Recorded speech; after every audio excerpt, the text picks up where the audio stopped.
Ya, terima kasih Anda masih bersama kami di Beranda dan kita masih membahas soal bagaimana beretika di sosial media. Baik ke Pak Ismail, kalau melihat kasus ini ya Pak, ya.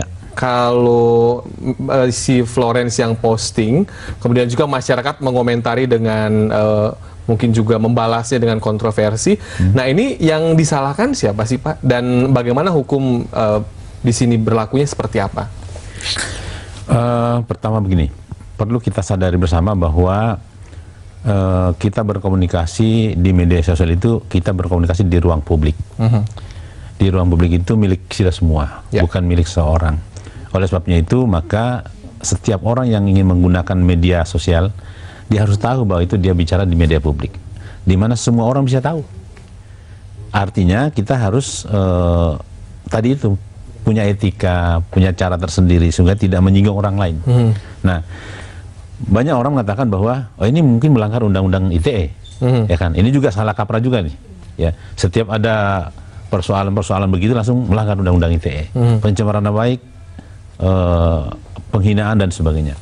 Memang di dalam Undang-Undang Informasi dan Transaksi Elektronik pasal 27 ayat 3 memang di state di situ bahwa perbuatan yang dilarang itu adalah itu tadi, penghinaan dan pencemaran nama baik. Tapi perlu disadari bahwa pemberlakuan pasal itu tidak bisa berdiri sendiri. Ya. Tidak kemudian ada orang yang seperti itu mencemarkan nama baik orang tiba-tiba harus langsung diberlakukan. Nggak bisa, karena dalam undang-undang ini merujuk kepada KUHP. Di pasal 310-311 juga mengatur masalah itu. Jadi apabila itu unsur-unsurnya bisa terpenuhi, barulah kemudian orang mengatakan mungkin bisa diproses. Tapi tidak kemudian tiba-tiba ada persoalan seperti itu, lalu mengatakan itu melanggar. Tunggu dulu. Nah, makanya kita harus dudukkan persoalan seperti apa. Yang penting sekarang memang bahwa dengan kasus ini, ya, orang harus sadar bahwa ketika kita berkomunikasi di ruang publik, ya, bukan milik pribadi kita. Kita harus mempertimbangkan, membaca lagi sebelum kita posting. Ya, karena ini bukan milik kita, milik kita semua bersama. Iya. Jangan seenaknya. Jadi kalau marah-marah, jangan marah-marah di situ. Atau jangan deketin HP dulu kalau lagi marah-marah. Karena itu akibatnya seperti ini. Ya mungkin sekarang yang kasus ini kan menjadi, ya, yang Florence ini menjadi apa ya, bulan-bulanan. Menjadi sanksi sosial. Akhirnya jadi beban psikologis tersendiri ya bagi si Flo-nya ya. Padahal mungkin saat itu memang kejadiannya dia sangat antri dan kesel gitu ya Pak ya pada saat di pom bensin itu. Ya kita tidak tahu persisnya, itu kan pemberitaan media bahwa tiba-tiba dia nyerobot.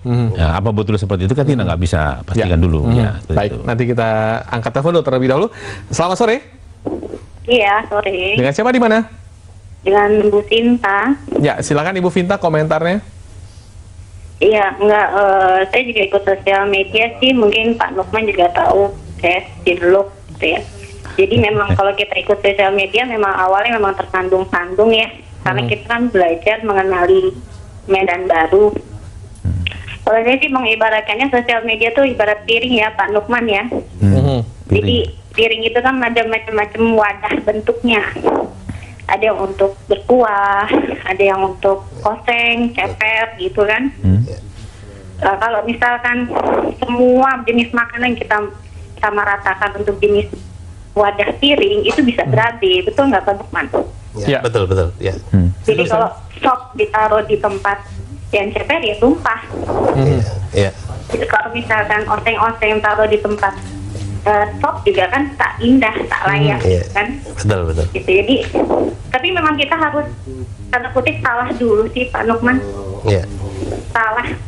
Saya pun di tahun 2010 FB, Twitter, WhatsApp, Line semua gitu ya. Makin kesini saya makin sadar bahwa tidak semua porsi dan tidak semua teman bisa masuk dalam semua piring. Ya, betul. Baik. Kita harus satu waspada, dua komit keperluannya untuk apa gitu ya. Salah pun ya mampulah menahan diri, itu aja sih. Baik, terima kasih Ibu atas komentarnya. Silakan Pak Lukman.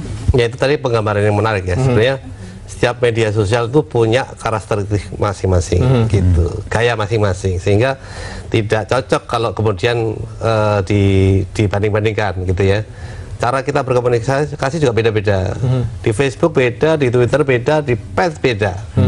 Cuman sekarang ini dengan perilaku orang yang gampang mengcapture kemudian menyebarluaskan ke tempat lain, ibaratnya gitu, saya udah makan bener nih, makan kuah di tempat kuah ya, tapi ternyata kemudian kuah saya itu diambil ditaruh di piring lain gitu ya, sebenarnya nggak cocok, luber, iya udah berubah lah gitu, kemudian dilihat, lo kamu kayak gitu, ya nggak bisa gitu. Jadi sebenarnya gini, sebenarnya kelakuan kita sendiri juga yang nggak benar. Harusnya melihat pet ya dari pet, melihat Facebook ya dari Facebook. Yang terjadi kekacauan adalah apa? Melihat pet dari Facebook, melihat pet dari Twitter, ya sudah kacau balas sekarang yang terjadi gitu. Tetapi dari pelajaran ini kita harus hati-hati. Saya setuju dengan Bu Sinta tadi bahwa akhirnya orang akan belajar menggunakan media sosial lebih bijaksana. Ya. Setelah tahu bahwa sudah benar pun menggunakannya dengan benar pun, kalau itu kemudian isinya kasar, berpotensi menyakiti orang, lebih baik jangan dilakukan. Gitu, pesan tadi jelas tuh ya. Meskipun kita sudah benar tuh naruh sup di tempatnya sup, tapi supnya jangan membuat makanan di tempat lain tuh jadi kotor gitu, kira-kira gitu. Baik, nanti kita lanjutkan lagi pemirsa, jangan kemana-mana karena Beranda akan kembali setelah azan maghrib. Terima kasih Anda masih bersama kami di Beranda dan kita masih membahas soal bagaimana beretika di sosial media. Kembali ke Mas Lukman, tadi dibilang kalau setiap sosial media itu Facebook, Twitter, Pet itu memiliki karakteristik tersendiri ya, sehingga porsinya berbeda-beda ya. Tapi kan tidak bisa disalahkan sosmednya ya Mas, artinya kembali ke perilaku dari orangnya yang bermain di sosial media itu. Nah ini kalau kita melihat kasus kemarin sedikit lagi kita bahas, jadi ini gimana nih Mas seharusnya gitu? Apa yang harus dilakukan oleh Flores dan juga masyarakat juga bagaimana menanggapi? Ada dua hal ya, ada dua hal. Ada dua, adalah satu sebagai kita sebagai pelaku ya, sebagai pelaku yang kemudian posting sesuatu di Facebook ya, atau di Twitter dan lain-lain. Nomor satu adalah selalu nasihat orang-orang zaman dulu itu adalah pikir dulu sebelum ngomong ya kan? Nah, betul. Pikir dulu sebelum ngomong. Berarti apa? Pikir dulu sebelum nge-tweet, pikir dulu sebelum nge-pet dan lain-lain. Meskipun pet itu bisa untuk bebas ngawur-ngawuran, mulai sekarang pikir dulu sebelum nge-pet. Kalau dulu nge-pet aja karena memang bebas, sekarang pikir dulu sebelum nge-pet. Tapi yang jauh lebih penting sekarang bukan pikir dulu sebelum update di sosial media, tetapi adalah ketika kita marah, ya seperti Bapak bilang tadi, jauhilah sosial media. Ketika kita geram, ketika kita cenderung untuk gitu, handphone jauhin, ya udah jalan-jalan aja tanpa media sosial, jalan aja kemana-mana. Karena apa? Selalu setiap kita marah, apapun yang kita ucapkan pasti akan kita sesali. Iya. Apapun yang kita perbuat pasti akan kita sesali. Meskipun kita lega, habis banting handphone kita lega gitu ya, tapi kita habis itu menyesal. Sama seperti di media sosial. Begitu kemarin kita keluarkan, misalnya kan berdebat dibanding offline, kenapa? Karena ada efek viral. Kalau kita marah banting gelas, hanya kita yang tahu dan kita yang selalu, aduh sayang ya. Tapi kalau di media sosial sekali kita ngomong kacau, nyebarnya kemana-mana, efeknya luar biasa gitu. Apalagi ketika mengkritisi sesuatu kemudian juga akhirnya diserang secara hukum gitu ya. Iya pasti. Nah itu yang aku bilang, penyesalannya akan jauh lebih berat, lebih besar gitu. Gitu. Ya, itu dari sisi pengguna.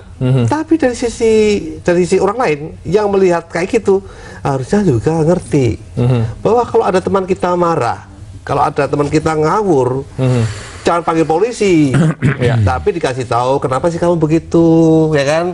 Kenapa? Oh iya, jangan gitu. Ngobrol. Karena namanya media sosial. Sama seperti kita lihat tetangga kita marah, datangin, kenapa sih? Apa yang bisa aku bantu? Kan gitu. Jangan terus dipotret, ini tetangga marah sebarin kemana-mana. Panggil polisi, itu nggak benar gitu. Baik, saya sapa lagi penelpon. Selamat sore. Halo. Ya, dengan siapa di mana? Halo. Halo. Ya, dengan siapa di mana? Halo. Ya, dengan Pak Suryadi. Pak Suryadi. Silakan Pak Suryadi, komentar Anda. Iya, kebetulan saya orang Jogja tapi yang di Tangerang nih. Iya, gimana Pak menanggapinya? Melihat apa? Iya, kalau melihat kejadiannya kan sebenarnya kalau motor mau ngisi bensin di jalur mobil, itu di pom bensin manapun biasanya juga nggak boleh, di Tangerang, di Jakarta juga nggak boleh. Iya. Kemudian? Jadi komentarnya itu yang saya rasa yang berlebihan lah. Mungkin itu dari keluarga yang kurang mendapat pendidikan bagaimana cara berkomentar di media sosial yang kurang baik lah. Jadi mungkin saya kurang tahu Bapak yang di tengah ini kok kayaknya mau mencari pembenaran ya. kayaknya sih. Moga-moga enggak. Ya. Jadi menurut saya memang kurang etis lah komentarnya itu. Terima kasih. Baik, terima kasih Bapak atas teleponnya. Baik ke Pak Ismail, Pak, berarti banyak etika dan juga peraturan sebetulnya yang sudah dibikin oleh pemerintah ya, Pak, ya, terkait betul. dengan bagaimana memposting sesuatu di untuk publik gitu ya. Termasuk juga mungkin tidak hanya ini, mungkin foto-foto bugil, foto-foto telanjang gitu, kemudian juga sesuatu yang berbau pornografi, terus juga hal-hal yang mungkin tidak etis lah. Nah ini kalau yang tadi yang saya sebutkan tadi, foto-foto telanjang dan lain-lain, itu gimana sih hukumnya, Pak? Kalau saya bisa komentar gini aja deh, di media sosial itu ada surga dan neraka. Iya. Ya kan?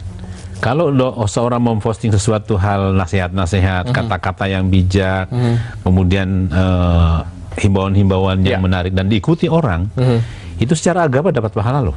Teman-teman ya. Dan boleh jadi orang yang memposting tidak menyadari bahwa dia dapat pahala terus-menerus. Sebaliknya, kalau dia memposting foto-foto bugil misalnya begitu, perlu diketahui bahwa itu sifatnya eternity ya. Itu abadi. Meskipun sudah dihapus, itu tidak akan bisa terhapus. Karena servernya di luar kok, bukan di sini. Jadi sewaktu-waktu bisa ditimbulkan kembali. Artinya itu kan neraka itu. Dosa terus-menerus. Itu dari segi dua hal. Kalau dari segi aturan, memang juga sudah dilarang. Kalau memposting foto-foto yang pornografi, itu ada undang-undangnya 40 2008. Ya, bahwa itu dilarang sama sekali. Jadi untuk kasus ini dua hal yang menjadi pembelajaran.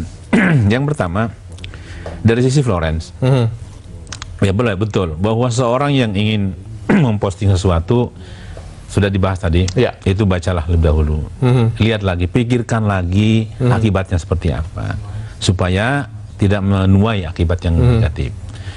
Kemudian dari sisi media, dari sisi yang lain di luar Florence, ini kalau saya katakan kasus ini bisa menjadi sebuah literasi media, betul. Pembelajaran terhadap memposisikan diri di media. Kalau kita ingin mengomentari Florence, seharusnya gini, dalami dulu persoalannya. Kira-kira kasusnya seperti apa sebenarnya? Apakah betul dia seperti itu? Jangan-jangan dia memang juga mau ke rumah sakit dan sebagainya dan sebagainya. Itu kalau kita memikirkan seperti itu, kita ada analisis dulu, ada pembelajaran dulu, itu mungkin komentar kita tidak akan menyebabkan dia ini rusak. Betul.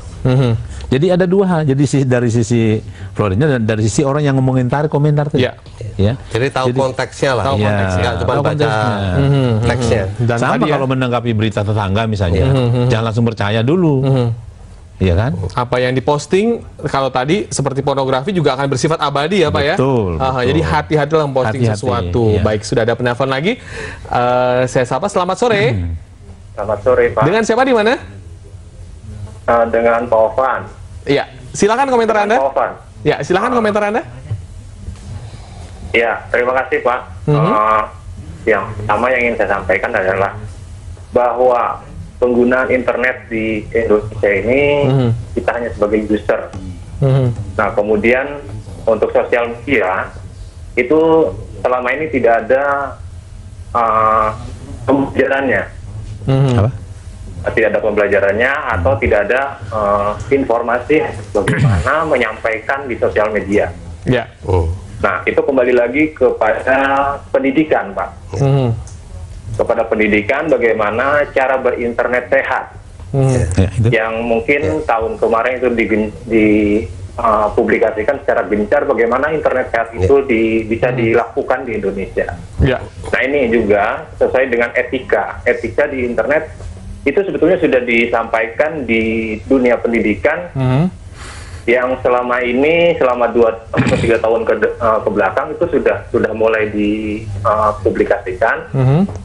Karena apa? Karena dari dunia pendidikanlah semua etika-etika itu bisa dimasukkan bagaimana untuk menggunakan sosial media, menggunakan internet.